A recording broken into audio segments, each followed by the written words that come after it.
আমরা সবাই হাসতাম জানি, কিন্তু সবাই কি সুখী? প্রতিদিন অনেক মানুষ আছে, হাসি মুখে বের হয়, কাজ করে, কথা বলে, কিন্তু ভিতরে ভিতরে তারা একটা আলাদা চাপা কষ্ট বয়ে বেড়ায়, যেটা কাউকে বলা যায় না।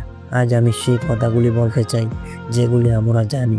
হ্যাঁ, কষ্ট শুরু হয় নীরবে। জীবনের কষ্ট হঠাৎ করে আসে না, এটা আসে ধীরে ধীরে। একটা অবহেলা, একটা অপমান, একটা ভাঙা আশা, একটা ব্যর্থ চেষ্টা। প্রথমে আমরা ভাবি এটা কিছু না, ঠিক হয়ে যাবে, কিন্তু সময়ের সাথে সাথে এই ছোট কথাগুলি একটা ভারী বোঝা হয়ে যায়। সবচেয়ে কষ্টের বিষয় জানো কি? কেউ বুঝতে পারে না তুমি কতটা ক্লান্ত। সবচেয়ে বেশি কষ্ট পায় ভালো মানুষরাই এই দুনিয়ায়। সবচেয়ে বেশি কষ্ট পায় তারা যারা বেশি ভাবতে জানে, যারা কাউকে কষ্ট দিতে জানে না, যারা নিজের কষ্ট চেপে রেখে অন্যকে হাসাতে চায়। তারা সবসময় বলে আমি ঠিক আছি, কিন্তু বাস্তবে তারা শুধু ভেঙে পড়তে জানে না, কারণ তাদের শেখানো হয়েছে শক্ত থাকতে হবে। নিজের স্বপ্ন ভাঙার যন্ত্রণাটা, সবচেয়ে গভীর কষ্টটা আসে তখন নিজের স্বপ্নটা নিজেকে ছেড়ে যেতে বাধ্য হয়। যখন তুমি ভাবো আমি এটা পারবো, কিন্তু বাস্তব বলে না, এখন না। বন্ধু এগিয়ে যায়, সময় এগিয়ে যায়, আর তুমি একই জায়গায় দাঁড়িয়ে থাকো। এই জায়গাটা সবচেয়ে ভয়ঙ্কর, কারণ এখানে নিজেকে প্রশ্ন করতে শুরু, আমি কি আসলে যথেষ্ট ভালো?